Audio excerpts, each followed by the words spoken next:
Garder l'essentiel, donner enfin de l'espace et de la place à ce qui est vraiment important. Et si on décidait, tiens, d'être plus léger, plus aérien et surtout plus libre, se désencombrer mentalement, émotionnellement et matériellement, se décharger, vous savez, de tout ce que nous portons sur les épaules dans notre sac de vie et qui pèse à la longue très lourd dans notre vie quotidienne et même dans notre marche quotidienne vers le bonheur. Et oui, se désencombrer, ce serait le premier pas vers le bonheur. Alors posséder, acheter, consommer, pourquoi donner autant d'importance aux aspects matériels?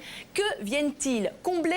Meubler. On va en parler aujourd'hui. À vos côtés, Rosette Poletti, bonjour. Bonjour. Merci d'avoir accepté notre invitation. Vous êtes co-auteur avec Barbara Dobbs de ce petit livre, mais alors particulièrement intéressant, Se désencombrer de l'inutile. C'est aux éditions Jouvence. Puis, on va également ensemble faire le tri. On va aller vers l'essentiel. On va vous proposer justement de faire en instantané.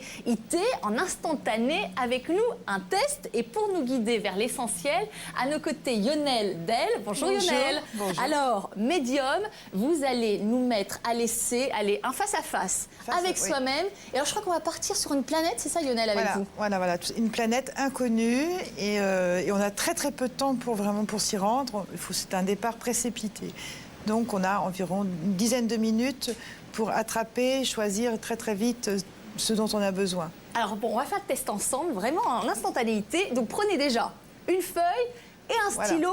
On va décoller, allez, d'ici quelques minutes aux côtés de Yonel. Puis s'il y a bien un objet dont on a particulièrement du mal à se débarrasser, c'est le fameux doudou. Alors quand on est enfant, mais aussi adulte, car vous allez voir que les adultes assument eux aussi sans complexe cet objet. Vous savez, ce petit bout de tissu ou cette peluche usée jusqu'à la corde et auquel on est si attaché puisqu'il est rassurant, sécurisant, à se demander si le doudou n'est pas finalement devenu notre meilleur anxiolytique au quotidien pour soulager nos angoisses. Un objet transitionnel devenu omniprésent, incontournable. Alors ce doudou, justement, lui accorde-t-on trop d'importance, une sorte de surenchère pour assurer les enfants mais aussi et surtout les parents? On va en parler à vos côtés. Chantal Mantry, bonjour. Bonjour. Journaliste, vous êtes l'auteur aux côtés de Véronique Puech de ce livre dont on a beaucoup parlé. Doudou, hors note, doudou. C'est aux éditions Ramsay. Voilà, tout un programme. On va parler des enfants mais aussi des adultes, parce que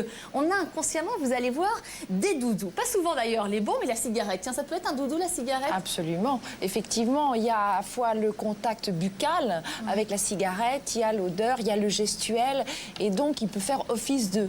Mais bon. Bon, allez, on va en reparler dans quelques instants, mais on va commencer l'émission avec plaisir à vos côtés, Rosette Poletti. Alors, on va s'alléger à vos côtés. Vous allez voir, on va sortir d'une légèreté, puisque le point de départ de votre livre, c'est que ce constat, vous trouvez que trop de choses nous encombrent au quotidien, au sens propre comme au sens figuré. On est un peu les as de l'accumulation. Oui, je crois qu'on s'encombre de plein de choses inutiles. On achète des choses qu'on ne va pas forcément utiliser. Avec le système actuel où on peut avoir 3 pour 2 et 4 pour 2, etc. Alors on achète, et puis souvent, ça n'est pas des choses qu'on peut utiliser. Ou bien alors, sur les autres plans de la vie, on garde des idées, on garde des rancunes, on garde des non-dits, absolument. Oh là là, ça pèse lourd. Et pour finir, on est coincé, on se sent coincé, voilà. Ouais. C'est vrai qu'on n'est pas aidé quand même. Dans la société dans laquelle on vit, la société de consommation, on n'est pas aidé. Elle nous incite plus à accumuler qu'à aller vers l'essentiel quand même. On est dans la société de l'avoir aujourd'hui. Il faut accumuler, il faut avoir pour exister. Voilà, c'est ça. C'est on donne beaucoup plus d'importance à l'avoir et au paraître qu'à l'être. Alors comment vous expliquez ça? Parce que ça c'est intéressant. Vous avez quand même mené une petite enquête, une étude. Comment vous expliquez qu'aujourd'hui, il faut accumuler, avoir, posséder, consommer, acheter? Mon hypothèse à moi, c'est qu'il y a une sorte de sensation de vide et d'anxiété chez beaucoup de personnes. Et ils ont l'impression qu'au moment où ils s'achètent quelque chose, vont chercher quelque chose, cette sensation de vide va disparaître ou être atténuée. Et en fait, c'est pas de cette manière-là qu'elle va s'en aller. C'est une illusion. C'est pour ça d'ailleurs qu'on recommence à chaque fois. C'est ça, c'est-à-dire que nos besoins aujourd'hui sont devenus des illusions. Dire qu'on va meubler, On a comblé. l'impression qu'on va pouvoir meubler, et puis on se rend compte qu'il faut aller plus loin, puis qu'il faut la prochaine chose. Ah, voilà. Oui, c'est le cercle vicieux, on n'en vrai. finit jamais. Ouais. Bon, alors, on va revenir au titre de votre livre, Se désencombrer de l'inutile. Concrètement, ça veut dire quoi, se désencombrer de l'inutile? On voit bien cette petite montgolfière où on jette plein de choses qui nous pèsent, qui pèsent lourd et qui nous empêchent d'avancer avec plus d'aisance. Ça veut dire quoi, se désencombrer de l'inutile? Moi, je l'ai divisé en 4 grands plans, mais c'est vrai que le premier plan, c'est la dimension matérielle. Se demander si on a besoin de toutes les choses des choses qu'on garde, des choses dont on remplit nos armoires, remplit nos frigidaires, remplit nos garages et nos Mais si on les greniers. achète, on en a besoin, a priori, non? On se dit, bon, a priori, Alors, si on ça, l'achète, c'est c'est qu'on a besoin. intéressant. C'est intéressant. Bon nombre de gens maintenant achètent quelque chose parce que c'est censé être meilleur marché, parce que ce sont les soldes, parce que c'est une occasion. Là, dernièrement, il y avait un grand magasin Carrefour qui vendait tout à 50%. Il y avait des milliers de personnes qui entraient dans ce magasin en se disant c'est à 50%. Et ils remplissaient leur caddie de choses et je me demande si vraiment, en y réfléchissant un peu, ils ont vraiment besoin de toutes ces choses qu'ils achètent. Sauf qu'elles sont moitié prix, donc il faut profiter. Et puis la cohue, même pendant les soldes, parfois on sent que oui. c'est que le monde attire le monde. Il y a une sorte de cohue, une sorte de frénésie d'ailleurs parfois. Est-ce que le fait d'être justement sous tous ces achats, finalement, il y a un moment où il devient asphyxié, vous dites qu'on étouffe et qu'on voit pas, il n'y a pas assez d'air pour véritablement aller à l'essentiel? Oh, ça peut devenir une vraie pathologie. Ah, c'est une pathologie, c'est une maladie. Ça peut aller jusque-là. Les gens qui suivent des personnes à domicile, les gens dans les soins, les infirmières à domicile, etc., racontent souvent, et moi je l'ai vu aussi, ces endroits où on ne peut plus s'asseoir ni poser quoi que ce soit. La personne a rempli son espace d'une manière totale, avec bien entendu impossibilité de nettoyer, etc.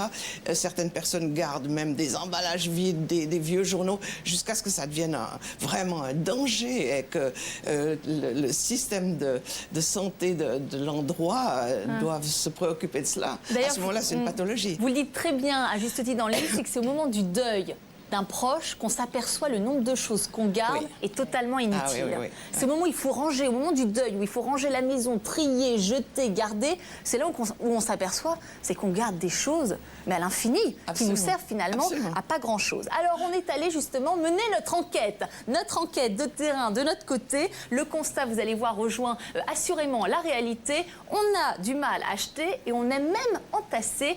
Vos réactions en images, reportage Elsa Vasselin.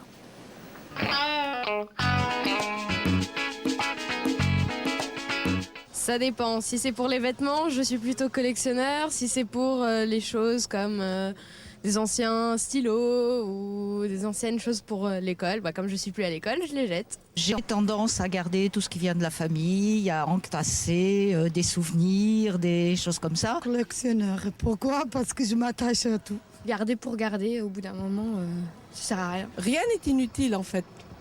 Je crois que un bout de chiffon, ça peut toujours servir. Oui, c'est vrai. On garde beaucoup de choses qu'on n'utilise plus. Oui.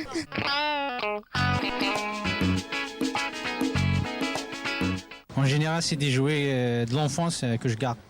Et des petits livres aussi, des petits livres de souvenirs, de collage, de primaire. Pas grand-chose en fait. Je trie souvent, une fois par an au moins. Des photos, des souvenirs, des cahiers. On garde tout et après... Ça sert à rien. J'ai plein de vieilles boîtes, par exemple, en fer, qui viennent de ma grand-mère. J'avais vu ça dans sa cuisine, je les garde. Ça sert strictement à rien.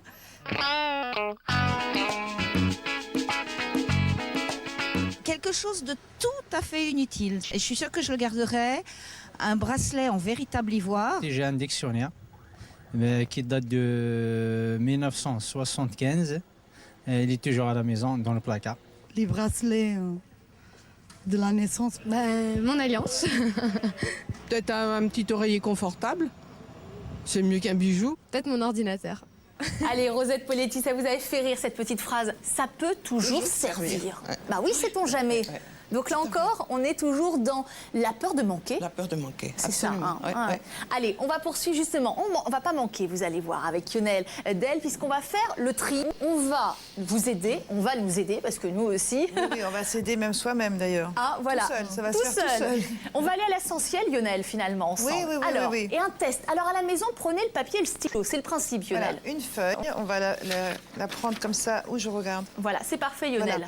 À l'horizontale. À l'horizontale, et nous partons dans 10 minutes, une planète totalement inconnue. Nous avons le droit d'emmener 16 objets, choses, ce qu'on veut. S'il s'agit d'une personne, on peut dire la famille. S'il s'agit, par exemple, d'amis, pareil, on n'est pas obligé de mettre tous les prénoms l'un en dessous de l'autre. Mais dans ce sens, comme ceci. Voilà. Alors, on ne prend pas toute la page, c'est ça, Lionel? Non, on ne prend pas toute la page. On va utiliser en colonne. Mais c'est un mot, c'est pas une 16. phrase, c'est un mot. C'est un mot. Voilà. Un mot, voilà, un mot, et puis famille, amis. On Bon. peut donner le nom, Bon, par alors là, exemple, de son compagnon, de sa compagne. Tout à fait. On peut emmener ce que l'on veut, vraiment. Mais il n'y a rien sur cette planète? Ah, on n'en sait rien, justement. Donc, il faut vraiment penser à tout, quoi. Bon, en même temps, je tiens à préciser, c'est quelque chose d'ultra personnel, de profond, d'interne. Ouais. Si vous êtes plusieurs chez vous, surtout ne dites rien. Si vous vous faites aider ou qu'on vous lance une idée, parce que bon, non, ça doit sortir de vous-même. Les 16 choses, objets, ça vient de vous et uniquement vous. Et surtout, ne prenez pas l'idée de quelqu'un ou inversement, ne donnez pas un coup de main à votre frère, votre soeur, votre mari. Non, on le fait seul, avec soi-même. Et puis ensuite, je vous explique la continuité. Ah, donc ça veut dire qu'il faut laisser de la place sur la feuille blanche. On laisse de la place, absolument, pour pouvoir continuer. C'est facile à trouver les 16, on se dit oui a priori. Bon, on a fait le test, Lionel, ensemble. Oui, absolument. Vous allez voir que c'est beaucoup plus difficile qu'on l'imagine. Et c'est là où on s'aperçoit qu'on n'a pas besoin de grand-chose, qu'on peut partir sans... Mais il ne faut pas parler trop précoce. On va attendre. Bon, bah voilà.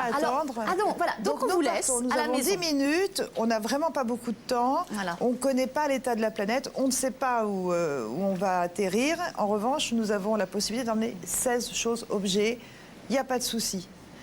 Ne traînez pas, laissez votre intuition, laissez-vous guider dans la rapidité et non pas dans la réflexion profonde. D'accord, on est dans l'instinct. Oui, l'intuition, l'instinct. Absolument. Alors on vous laisse tranquillement à la maison. On vous laisse faire tout cela seul. On poursuit avec, on poursuit avec Rosette et ensuite on reviendra avec Lionel parce que le test continue. Ça n'est que le début du parcours vers cette belle planète. C'est un test philosophique et psychologique. D'accord. Voilà, donc c'est pour ça qu'il faut le faire avec soi-même uniquement. Alors, on reviendra, Lionel, à vos côtés. Rosette Poletti, on va poursuivre avec vous.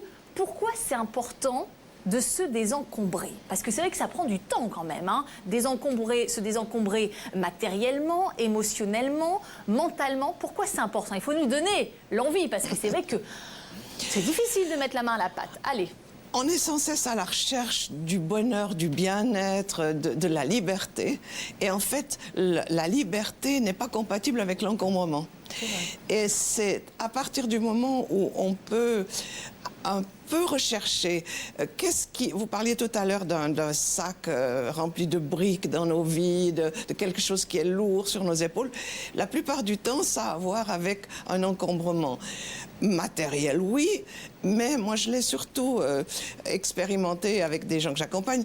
Je crois que l'encombrement de type mental, cognitif et émotionnel est le plus inhibant et le plus lourd à porter.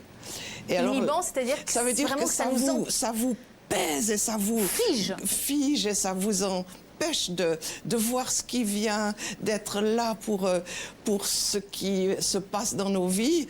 On est dans le passé, dans ce qui aurait dû être, dans ce qu'on n'a pas eu, etc.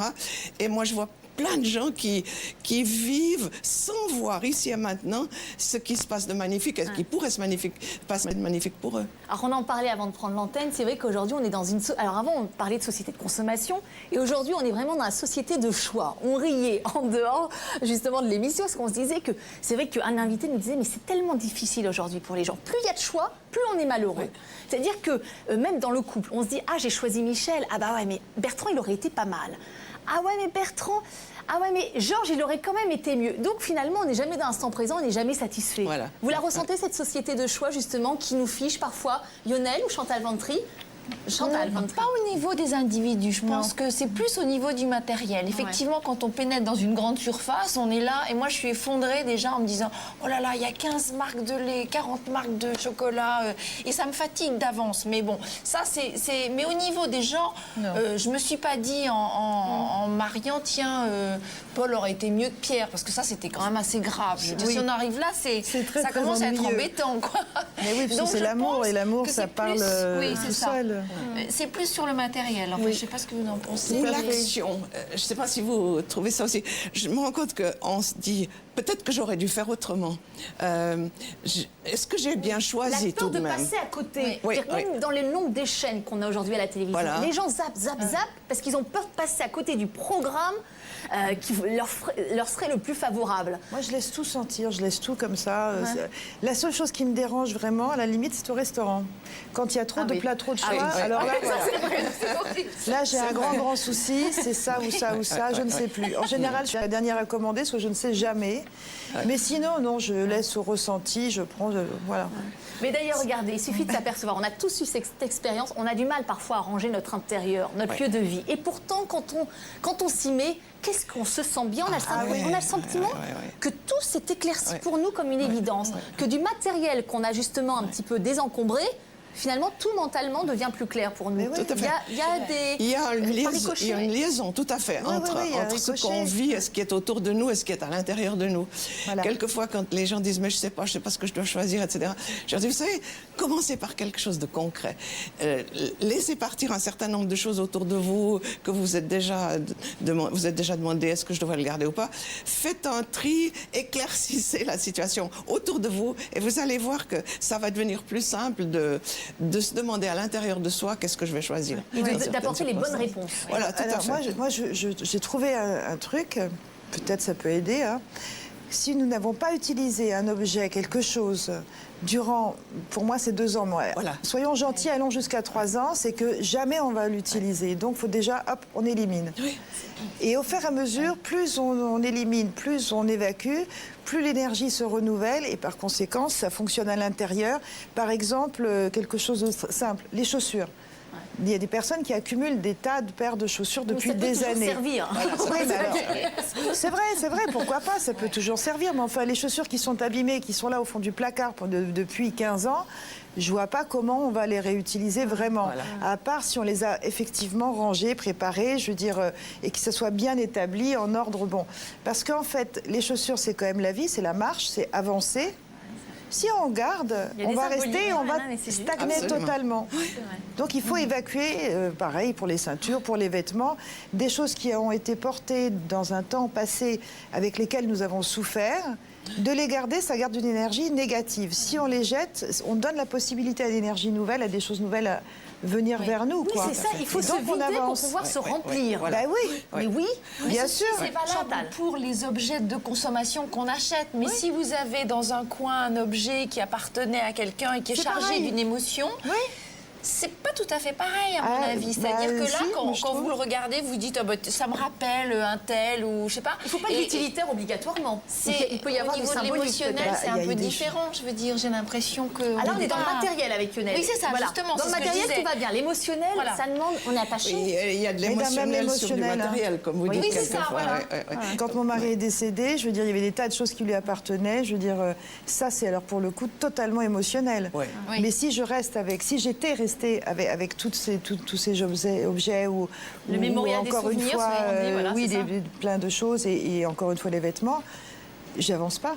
Je reste au niveau du deuil et je bouge pas. C'est pas parce que c'est très important ce que vous dites. Oui. C'est pas parce qu'on se libère, enfin ou en tout cas on donne, on évacue, qu'on oublie la personne. Ça n'a rien à voir. C'est qu'on donne la possibilité à la vie que d'apporter d'autres choses, mais on n'oubliera jamais. On peut pas oublier ce qu'on a vécu. C'est ancré, c'est à l'intérieur.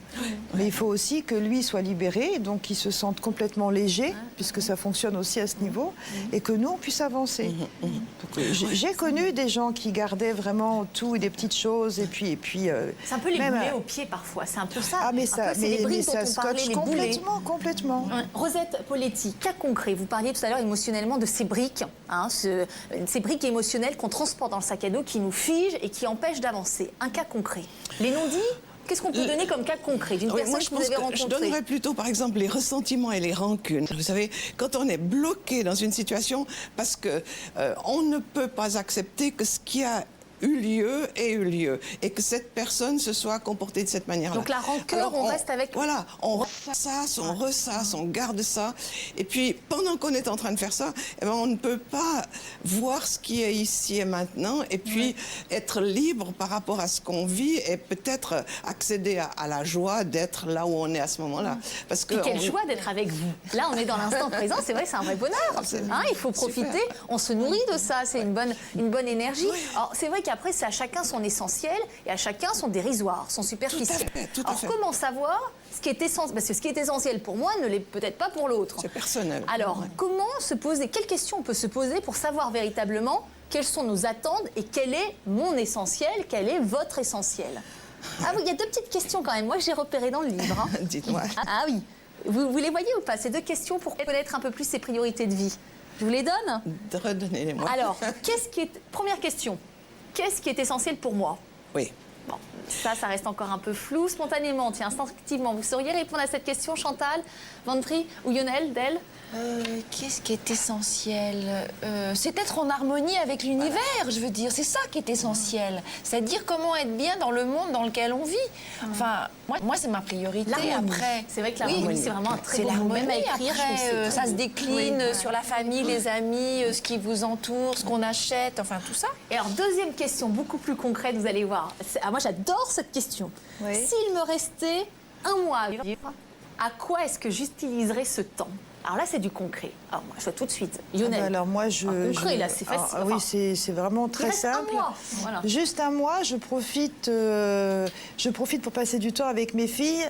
Mais alors, surtout, je me vois avancer dans un désert et je profite et du ciel, et de la lumière, et de la douceur, et du soleil, et de la nature. Mais ça. Vraiment.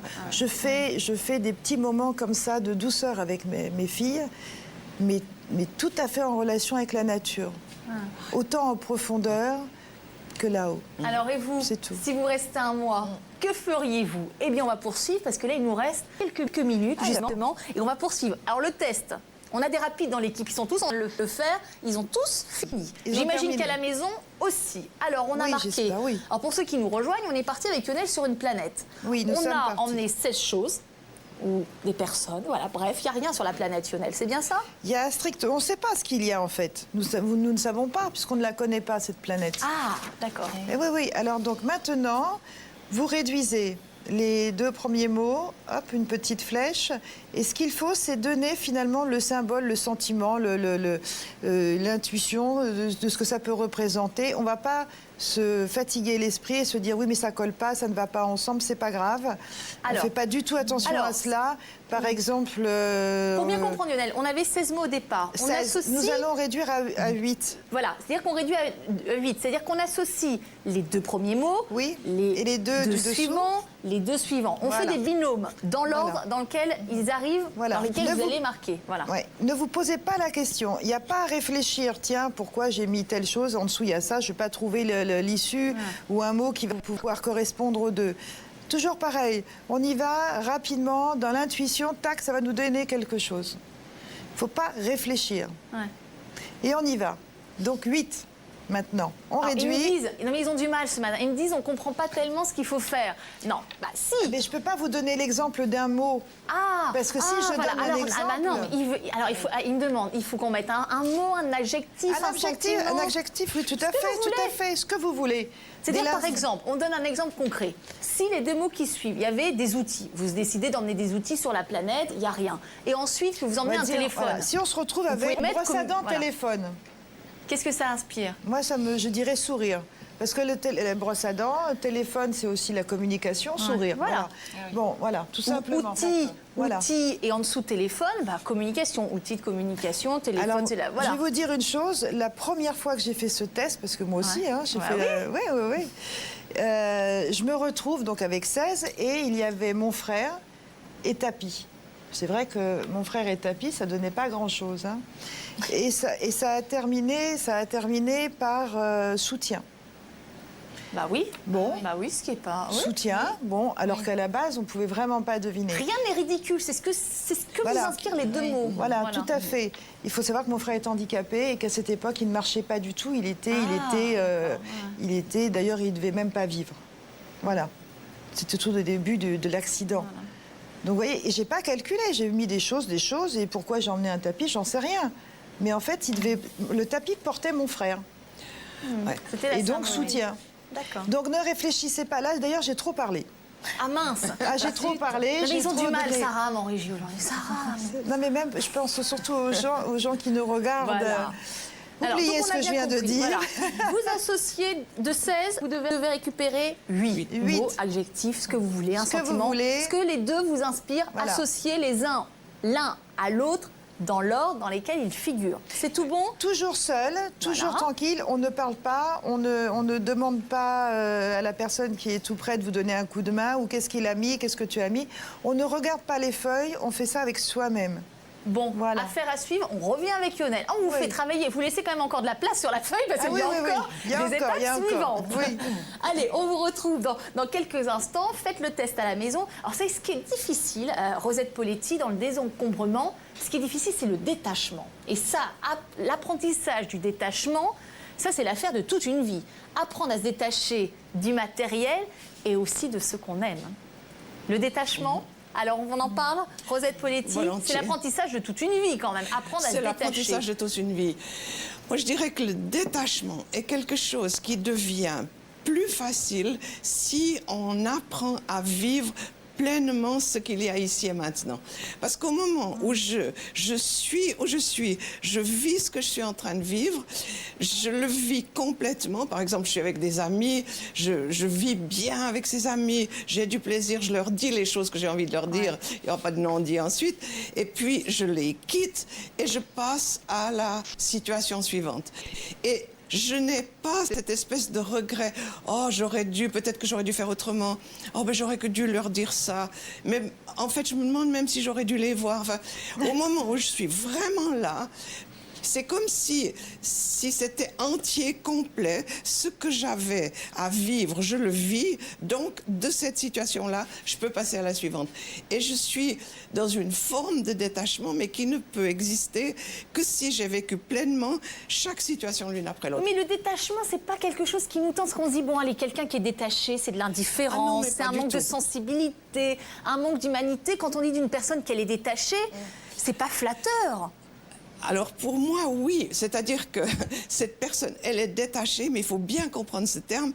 Ça veut dire qu'elle est sans attente exigeante ou sans attente pathologique vis-à-vis de quelque chose ou de quelqu'un et qu'elle est capable de vivre pleinement d'une expérience à une autre. Et c'est une forme de sagesse extrêmement positive. Alors vous parlez de bonheur dans votre livre, vous dites que le détachement, c'est le premier pas justement vers le bonheur. Oui. Parce que justement, on n'est pas lié, on n'est pas en attente, on n'a pas des béquilles parfois affectives. Voilà. C'est ça? Il y a un grand sage qui dit on se rapproche de la religion, quand on... peut-être d'une certaine sagesse, d'une certaine philosophie. Oui. Ce grand sage, il dit, au fond, la plupart d'entre nous ne connaissons pas le bonheur parce qu'on met des conditions à ce bonheur. C'est-à-dire, je serais heureux si je gagne aux courses, si mes enfants vont bien, si... Et comme je n'arrive jamais à rassembler tous ces si, je suis malheureux parce que je suis en attente de quelque chose qui ne s'est pas réalisé ou qui n'est pas en train de se réaliser maintenant. C'est ne pas assumer finalement et puis d'aller toujours chercher à l'extérieur ou remettre la faute à l'extérieur. Ouais. Trop de conditions Voilà, figées. les conditions. Au moment où vous mettez des conditions précises à votre bonheur, vous n'allez pas le trouver. Parce qu'il est justement dans ce qu'on pourrait appeler cette sorte de détachement, c'est-à-dire cette possibilité de faire confiance à la vie et d'aller de l'avant en me disant je vais prendre ce qui vient maintenant. Je vous donne un petit exemple. Je suis très sensible normalement à la météo. L'été dernier, il pleuvait beaucoup, etc. Et je disais toujours le matin, oh là là, cette pluie. Et j'ai trouvé un texte d'un vieux sage amérindien qui était très connu pour ses capacités de connaître la météo. Et un jour, quelqu'un vient le trouver et lui dit, qu'est-ce que vous pensez qu'il va faire comme météo cette semaine? Et il dit, je n'en sais rien. Aujourd'hui est un beau jour pour être vivant. Et depuis l'année dernière, chaque matin, je me dis, aujourd'hui est un beau jour pour être vivant. Et je me dis, quelquefois, moi, j'ai des gens de mon âge qui ne sont plus là pour voir le temps qu'il fait. Et je me dis, aujourd'hui est un beau jour pour être vivant. Ça change tout. Et ça me chaque jour est une vie. météo. J'entendais Lionel justement qui disait, c'est vrai que chaque matin, c'est extraordinaire. On recommence tout. Tout est possible. Bien sûr. Oui, mais il faut se le dire beaucoup, parce Il faut se le que dire n'empêche que Ah oui, quand il pleut et Alors qu'on là, n'a pas envie de mettre le nez dehors, je suis désolée, Mais les jours de on pluie, est un il faut peu faire des plombé. crêpes, il faut faire du chocolat. Le jour de pluie, c'est merveilleux. On va avoir des beaux fruits, parce qu'il n'aura plus les arbres. Absolument. On va en profiter de cette pluie. On aura des beaux fruits à l'été ou au printemps. Oui. De toute façon, la nature, elle décide comme elle veut. Et puis c'est très bien comme ça. qui fait la loi. Heureusement qu'on ne peut pas agir encore sur la météo, parce qu'alors là, pour le coup... Oui, ça c'est vrai que la surprise de la météo, c'est toujours ça, je trouve Il y ça a encore des extraordinaire. aléas, parce que là, on ne peut pas mettre de conditions. On ne peut pas finalement. maîtriser. Ça, c'est génial. On ne peut pas maîtriser. Ça, c'est extraordinaire. Allez, avant de lancer la publicité, on va faire la troisième étape du test. Comme ça, va vous laisser le temps à la maison de bien finaliser, même si ça ne sera pas encore fini. Donc, c'est tout simple. Il nous en reste 8. Il nous en reste 8.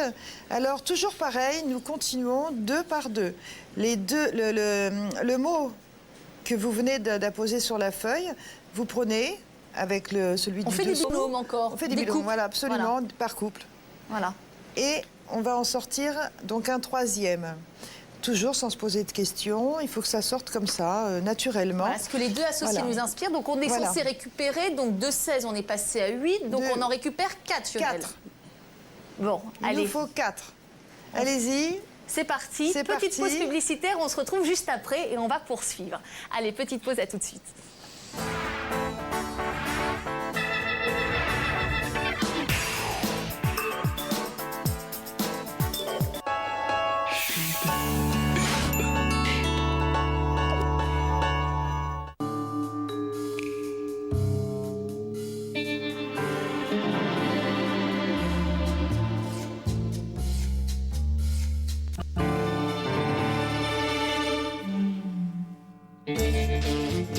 Monture et verre à votre vue, 39 €. Général d'optique, la fin des lunettes chères.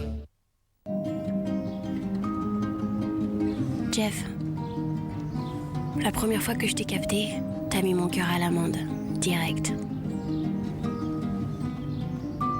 Je te le dis cash. Je pars en vrille totale si tu lâches l'affaire. Je te kiffe. Sophie. Clairefontaine, ça vous réussit.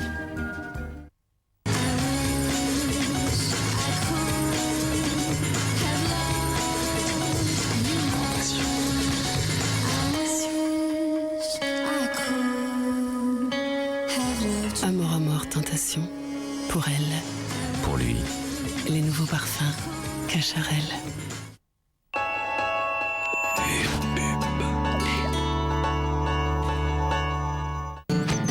Ils miaulent, rugissent, coassent, bêlent, aboient ou cancanent. Nos amis les plus chers à notre nature et à notre cœur. Aux 4 coins de la France, Élodie et Sandrine vous dévoilent les petits et grands secrets de vos animaux préférés. Les animaux de la 8, du lundi au vendredi à 12h10.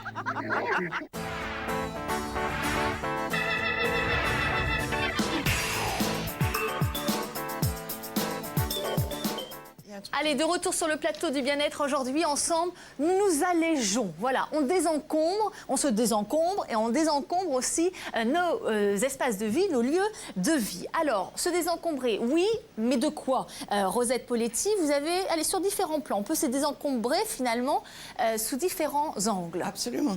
Sur le plan matériel, comme on en a déjà parlé, de tout ce qui est superflu, de tout ce qu'on pense qu'on devrait posséder pour être bien. C'est la démarche la plus facile. Le matériel, parce qu'elle est concrète, en effet. Et puis ensuite, il y a l'aspect matériel, l'aspect mental et cognitif, c'est-à-dire j'appelle ça des sortes d'enregistrements qu'on a mis à l'intérieur de notre mémoire et qu'on se resserre dans des moments où il ne faudrait pas se les resservir, qui sont souvent des messages reçus des parents, de la famille, de l'environnement. Des habitudes, des réflexes. Absolument, des certitudes, des croyances limitantes par rapport à notre vie. C'est quoi les exemples concrètement? C'est par exemple, sois fort. Voilà, tu dois être parfait, surtout tu dois faire plaisir. Et si tu ne fais pas plaisir à tous les gens qui t'entourent, ils vont être malheureux et toi aussi, alors qu'on sait bien que c'est impossible de faire plaisir à tout le monde. Oui, les tu dois, il faut, c'est mal ou c'est bien, vous êtes contre totalement. C'est-à-dire que c'est structurant au tout début de la vie, on peut expliquer à l'enfant ce qui est nécessaire. Mais je veux dire que quand on est adulte, très fréquemment, on a des adultes qui disent encore il faut, je dois, etc. Moi je leur dis mais qui vous force? Et je me rends compte que l'important c'est le jour où on peut dire je choisis et je décide. Je choisis, je ne suis pas forcée d'aller voir ma grand-tante en maison de retraite, mais je choisis d'y aller. La démarche adulte, c'est d'arriver à se dire qu'est-ce que je reprends à mon compte de tous ces messages que j'ai reçus et qu'est-ce que je laisse de côté. Donc on programme et on déprogramme. Il faut déprogrammer des croyances. Vous savez qu'on devient parfois d'ailleurs très intolérant à avoir autant de croyances figées, ancrées. Ça se fait de cette manière. Ça ne doit pas se faire de cette manière. Toutes sortes de croyances qui nous ont été données. Certaines étaient utiles, elles ont eu leur utilité dans un temps donné et maintenant elles ne le sont plus. Il ne faut pas qu'elles nous étouffent. Exactement. Il ne faut pas qu'elles étouffent finalement qui nous sommes au plus profond de nous-mêmes. Tout à fait. Et là, alors il y a ensuite l'émotionnel, les non-dits, tout ce qu'on ressasse de rancœur, de rancune, de non-dits. Alors vous dites qu'on porte des valises, qu'elles sont bien lourdes et que souvent elles ne nous appartiennent pas. Alors elles appartiennent à qui? Souvent aux générations qui nous ont précédés. On a maintenant beaucoup de recherches qui se font sur tout ce qui touche à la psychogénéalogie, au génosociogramme, etc. Et on se rend compte qu'il y a des personnes qui portent même la tristesse d'un parent qui, lui, n'a pas pu exprimer cette tristesse. Par exemple, j'accompagnais une femme de 35 ans qui faisait une forme de dépression. Dans sa vie, à elle, tout allait bien. Mais quand on a commencé à regarder, c'est lorsque sa mère, à elle, avait 35 ans, qu'elle a perdu son mari, qui était donc le père de cette femme. Et cette mère a dû tout de suite se mettre à gagner sa vie pour ses enfants, etc. Elle n'a plus jamais parlé de ce deuil, pas pu vraiment le vivre et être soutenue dans ce deuil. Et à 35 ans, c'est sa fille qui fait une dépression sur la base de cette tristesse qu'elle a connue de sa mère toutes ces années, qui a été lourde sur elle et qu'elle manifeste à ce moment-là, mais qui n'est pas à elle. Un héritage émotionnel. Un héritage émotionnel. Et beaucoup d'entre nous portons des choses qui ne nous appartiennent pas. Non, mais comment savoir qu'elles ne nous appartiennent pas? Par exemple, allez, on est un peu déprimé, dire bah oui, mais tout va bien, quand ça se fait que je suis déprimée? Oui, mais je crois que c'est une question à se poser. De se dire, mais qu'est-ce qu'il y a autour de moi? Qu'est-ce que j'ai vécu? Qu'est-ce qui se passe pour moi? Et aussi, par exemple, sur le plan des âges et des années, c'est intéressant. C'est ce qu'on appelle ces syndromes d'anniversaire, ces situations qui se manifestent et qui ne sont pas du présent, mais qui viennent de quelque chose qui s'est produit bien longtemps auparavant, mais qui maintenant correspond sur le plan d'une date à ce qui se vit. Allez, pour faire le point, on retrouve votre livre « Se désencombrer de l'inutile » aux éditions Jouvence. On y apprend plein de choses et alors ça se lit à une rapidité et après on se sent déjà plus léger. Déjà ça commence bien, c'est pas mal. Merci infiniment. Lionel, on termine le petit test, on en était à 4. Nous en sommes à 4. On continue et on réduit pour arriver à 2. Voilà. Alors ne prenez pas les colonnes précédentes. C'est en fait le résultat, le dernier résultat auquel on doit s'attacher. C'est-à-dire que de 4, on passe à 2, on refait encore des binômes. Voilà, mais on va regarder les 4 mots. Voilà. Uniquement, pas du tout ce qui est avant. D'accord. Pour en fait trouver le mot qui va correspondre aux 2 derniers. Voilà. Et là, on arrive à quoi? À un seul mot? Non, de 4, on va arriver à 2. Et de 2, on réduit et on termine effectivement pour un mot. Voilà. Et alors ce mot, il illustre quoi finalement? Le mot, il va sortir des 2 précédents et il va illustrer en fait votre quête profonde ou tout simplement la résonance du plus important. Voilà. On reviendra 2 petites secondes de toute façon quand ça sera fait, je pense. Mais c'est extraordinaire. Voilà, terminer tranquillement et on va revenir. Pour le moment, on va parler au doudou, parce que s'il y a bien des objets dont on a du mal à se débarrasser, c'est le fameux doudou. Chantal Ventry, vous êtes co-auteur avec Véronique Puech de ce livre Doudou, or notre doudou, aux éditions Ramsay. Alors un livre qui est le résultat d'une enquête que vous avez menée justement ensemble. Alors vous avez rencontré beaucoup de sociologues, des spécialistes de la petite enfance, des doudou-philes. C'est ça, les adeptes de doudou, voilà, des sémiologues. Et alors, c'est intéressant, c'est que sur un sujet comme ça, on se dit, mais quelle enquête il peut y avoir à mener, quelles informations il peut en résulter. Et alors, on découvre plein de choses. Et notamment, un constat, c'est qu'on vit dans une société de la doudouisation. C'est-à-dire qu'effectivement, on a fait une enquête qui a duré 1 an quand même, parce qu'on est parti comme ça d'un fil et tout d'un coup, on est arrivé à des psychologues, des sociologues, des gens spécialistes de l'enfance, bien évidemment. Alors, la doudouisation du monde, c'est effectivement le reflet un petit peu de ce qui se passe dans notre société. C'est-à-dire qu'on a cette anxiété dont parlait très bien Madame, qui fait qu'on a besoin de se rattacher à quelque chose qui rappelle la tendresse, le confort. Alors là, on ne peut pas dire que le petit enfant, quand il adopte son doudou, est victime du commerce. Parce que lui, en principe, il prend une chose qui lui rappelle sa mère, qui est tendre, qui est douce. Alors ça peut être un coin d'oreiller, un objet. Bon, c'est vrai qu'après, les parents interviennent en disant ce serait bien que tu prennes ce petit doudou-là ou un autre parce qu'il est joli, parce que voilà. Et qu'en même temps, c'est devenu un objet de société. On l'offre comme cadeau de naissance. Enfin, il est entouré d'un commerce depuis maintenant une dizaine d'années où la mode du doudou est arrivée. Avant, c'était pas une mode, c'était ce qu'avait défini très bien Donald Winnicott au siècle dernier. C'était un objet qui permettait à l'enfant de faire son passage à sa vie intérieure, à celle du monde dans lequel il est. L'objet, le fameux objet transitionnel. Donc cet enfant-là, on lui disait pas, il faut que tu aies un objet transitionnel. Le bébé, il trouve l'objet qui lui rappelle sa mère, qui sent bon. Enfin, il y a énormément de facteurs qui font qu'il s'attache à quelque chose. Alors après, on peut lui donner un objet. Et effectivement, les parents, à partir de là, qui malheureusement sont obligés de travailler, enfin il y a tout ce problème de la société, de l'évolution de la société aujourd'hui, qui fait qu'on est obligé de laisser les enfants assez rapidement. C'est-à-dire on les met en nourrice, en crèche, et on leur donne cet objet qui permet de déculpabiliser, c'est vraiment ça, de pour les parents. Les enfants et les parents. Voilà, c'est ça, de se dire, bon, mais t'es tout seul, mais t'as ton doudou quand même. Et voilà, et on se sent un peu mieux. Et l'enfant, c'est vrai, a cette odeur, cette chose qui lui rappelle l'ambiance familiale et qui lui permet de vivre cette séparation. Alors ça, c'est pour le tout petit. Après, l'évolution se fait naturellement et normalement, on ne se débarrasse pas, mais petit à petit, plus on se sociabilise, en principe, moins on a besoin de son doudou. C'est-à-dire qu'à partir du moment où on rentre à l'école, à la grande école, parce que pendant les premières années de maternelle, on lui dit « Ah non, non, il faut le doudou, il faut le doudou ». Et après, l'enfant, petit à petit, quand il se sociabilise, qu'il commence à avoir des amis, qu'il a une vie sociale, normalement, il laisse un peu le doudou, mais il peut le garder aussi dans un coin de la chambre, dans un coin d'un placard, mais il prend une place un peu moindre au fur et à mesure que l'enfant développe sa vie sociale. C'est vraiment ça l'idée. Le transfert même que font les parents sur ce doudou. C'est-à-dire, vous donnez des exemples dans le livre, des écoles réouvertes le week-end pour récupérer le doudou de l'enfant, des trains, des TGV arrêtés parce qu'avant de partir au week-end, on s'est aperçu qu'on n'avait pas le doudou. Est-ce qu'il y a une sorte d'impuissance finalement des parents parfois à pouvoir supplanter la présence du doudou? Non, c'est-à-dire qu'on est dans la société actuelle, on ne veut pas de manque, on ne veut pas de perte, on ne veut pas de la mort, on ne veut pas de tout ça. Donc, si l'enfant tout d'un coup dit j'ai besoin de mon doudou pour m'endormir, eh ben, il faut qu'il ait son doudou pour s'endormir. Et effectivement, quelques pédopsies disent, il y a un moment où si l'enfant a perdu son doudou, il faut lui dire écoute, tu l'as perdu, c'est peut-être tout simplement parce que tu n'en avais pas besoin.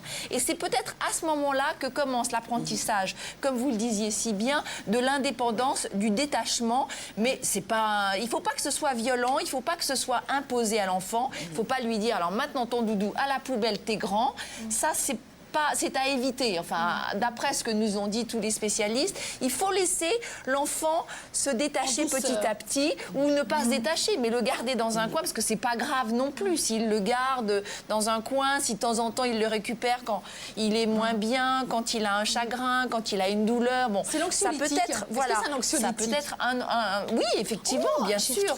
Et c'est pour ça que certains adultes aussi conservent et retrouvent cet objet transitionnel ou un autre qui a fait place au doudou de l'enfance, qui leur permet de garder le contact. On parlait du téléphone portable, c'est un genre de doudou. Alors justement, on est tous attachés à des objets. Qu'est-ce qui fait office de doudou? Par exemple, le pouce, quand on est petit, est-ce que c'est un doudou?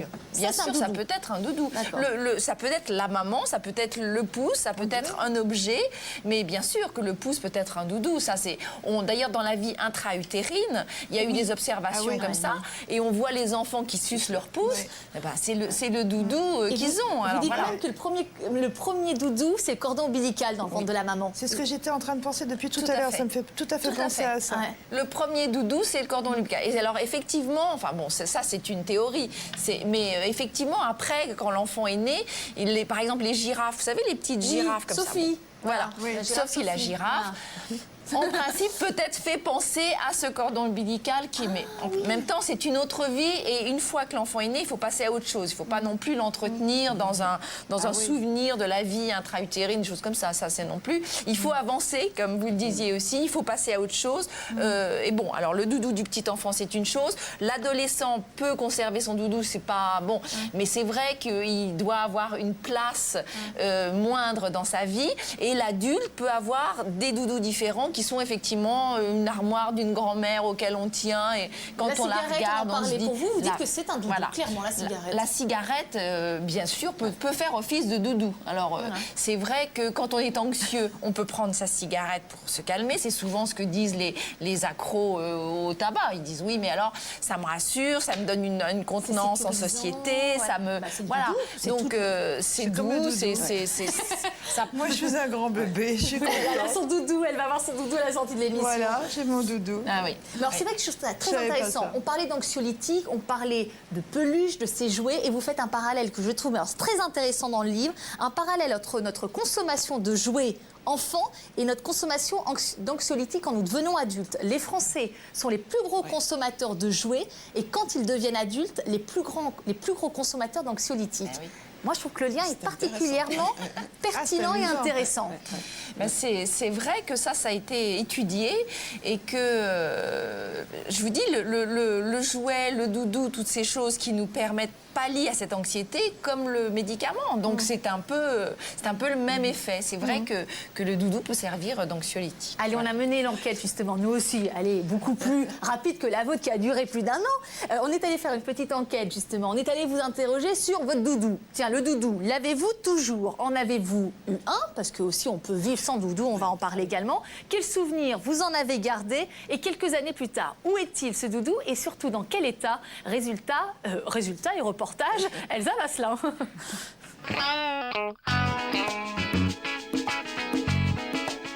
C'est un petit doudou brun, en fait, voilà, c'est un petit lapin. Je suis d'une génération où le doudou avait beaucoup moins d'importance. Est-ce que j'en ai eu un? Je suis incapable de vous le dire. Mon doudou d'enfant, non. Je vous dis la vérité, non, je ne me souviens pas. J'avais une énorme poupée qui faisait ma taille quand j'étais petite. Une poupée qui était faite avec 2 pommes de terre, une petite pour la tête, une grosse pour le corps et 4 allumettes. Et on s'amusait follement.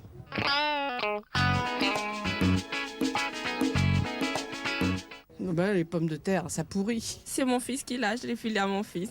Donc c'est un peu pour nous deux. Malheureusement, je l'ai perdu au cours d'un déménagement.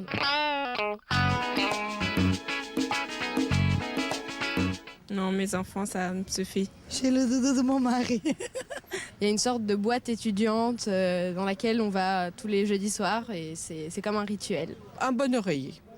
Un bon oreiller, c'est confortable. Un bon oreiller.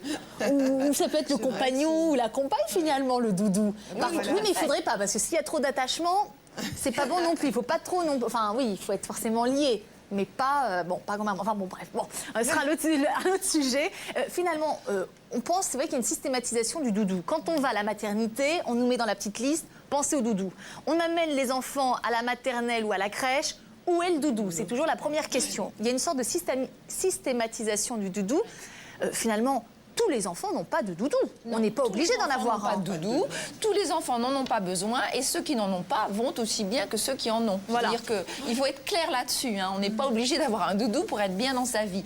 Mais si on en a un, on peut très bien, enfant comme plus tard adulte, enfin on n'a pas du tout exploré le thème de la pathologie par rapport au doudou. Hein. C'est-à-dire qu'on n'a parlé que de gens qui, a priori, n'ont pas de problème particulier, mais ils ont gardé soit le doudou de leur enfance, soit ils ont transposé sur un doudou qui les rassure. Alors Marcel Ruffo nous disait, eh bien écoutez, effectivement, le corps de la femme qu'on aime, ça peut être son doudou, parce que voilà, c'est ce rôle de douceur, de rassurance, de bonheur, de choses comme ça. Donc, il n'y a pas de mal à se faire du bien, avec un doudou qui a son rôle et sa juste place dans notre vie. Si c'est juste quelque chose qui fait se sentir bien à un moment donné, pourquoi pas? Voilà. Enfin, il faut mieux que ce soit un objet, parce que souvent le doudou, on le traîne partout. Regardez dans quel état est le doudou, celui-ci il a vécu, qu'on a en plateau. Je ne sais pas si vous pouvez le prendre justement, Chantal. Il est troué de partout, il doit avoir une odeur, voilà, ça doit rapester. Non, ça sent fort? Non, parce ça va. Oui, ça va. Mais c'est un vrai doudou, parce que ça se remarque au fait qu'il n'a pas été réparé, qu'on peut dire qu'il a vécu quelques aventures, il est un peu taché, Donc c'est un doudou qui fait son office de récupérateur d'odeurs, de choses comme ça. Et comme il a des trous comme ça qu'on n'a pas réparés, c'est peut-être l'endroit où la personne le conservait, le tripotait, toutes ces choses-là. Des odeurs familières. Voilà, des odeurs familières, Puis alors, vous voyez, il est tout mou, Mais comment vous expliquez que les enfants n'aiment pas qu'on le lave? C'est-à-dire qu'on le lave. Parce qu'il est chargé. C'est terrible. Parce qu'il est chargé d'odeurs. Alors, l'odeur de la mère, l'odeur du papa aussi, parce qu'il faut qu'il soit là aussi, papa. Oui, c'est ça, le papa est là, mais c'est vrai que le premier doudou aussi, c'est le sein de la mère. Donc, c'est l'odeur de la mère. Quand on est petit, c'est plutôt quand même la mère.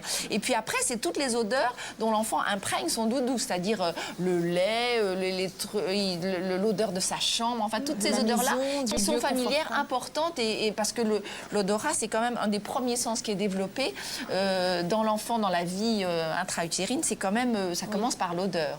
Et l'odeur de la mère est quand même importante. Donc voilà, tout ça est chargé de... Et c'est pour ça que le lavage, c'est quand même un espèce de scandale pour l'enfant, parce que d'abord, ça change d'odeur.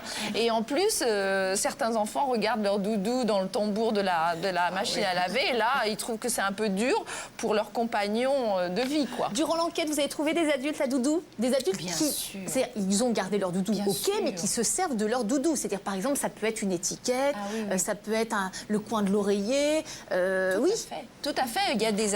Alors, effectivement, là, curieusement, on s'en vante pas énormément quand on est adulte de dire j'ai toujours le doudou de mon enfance. Un petit mouchoir, un petit nanin. Oui, mais il y a aussi on a rencontré un chef d'entreprise, quinquagénaire, qui a son ours d'enfance, mais il est sur un coin de sa cheminée dans sa chambre, et de temps en temps, il lui jette un regard, mais ça s'arrête là. Mais c'est vrai que tout d'un coup, au moment où il donne ce regard à ce doudou, ça lui rappelle plein de bonnes choses, des souvenirs. C'est pas un manque de maturité. Pas du tout, ça n'a rien à voir, apparemment. Les spécialistes disent que non. Voilà, en plus, vous voyez... Je voulais vous poser une question. Quand on voit au Moyen-Orient ces hommes qui ont ces koboloi, vous savez, ces perles qui traînent comme ça toute la journée. Est-ce que ce serait une forme de... Oui, ça n'a pas de relation religieuse du tout. C'est juste ce mouvement qu'ils ont avec ces petits cercles de perles qu'on peut acheter là. Probablement. C'est-à-dire, quand on a fait une espèce de tour du monde du doudou, c'est vrai qu'il y a des sociétés dans lesquelles il n'était pas là pour les enfants, parce que dans les sociétés africaines, par exemple, la mère garde l'enfant jusqu'à 3 ans sur lui. Donc, il n'y a plus besoin de doudou. Cet objet de la transition se fait naturellement à partir d'un certain âge. Et puis c'est vrai qu'il y a toute la famille qui est très présente autour de ces enfants, donc c'est différent. Dans les sociétés, on rencontre plus ça dans notre société que... Vous trouverez justement vraiment une enquête très bien ficelée, très bien menée dans ce livre Doudou hors notre doudou, nécessaire de bonheur ou objet traditionnel, du doudou au fétiche, tu seras un homme, mon fils. C'est aux éditions Ramsay. On va terminer avec Lionel. Alors le test, il est fini. Lionel, il nous reste un mot. Il y a un mot. En fait, ce mot, eh bien, c'est ce que vous recherchez depuis bien longtemps. C'est tout ce dont vous avez besoin, tout simplement. Donc, quand tout à l'heure, nous parlions avec vous de faire un peu le ménage et d'arriver à trouver ce qu'il nous fallait finalement, eh bien, c'est le dernier mot. Alors, c'est l'état souvent- d'esprit dans lequel on est au Oui, moment où on fait le ou test tout aussi, sincèrement, peut-être. vraiment, Ouais. inconsciemment, c'est ce dont on a besoin, c'est ce que l'on recherche. Comme parfois, on va trouver le dernier mot, ça va être énergie, manque d'énergie. Donc, on peut relire justement absolument tout, mais alors là, pour le coup, maintenant, c'est très bien. Et on va disséquer, on va regarder le départ et où nous sommes arrivés. Et pourquoi, effectivement, on se retrouve avec le tapis et le frère ou XY.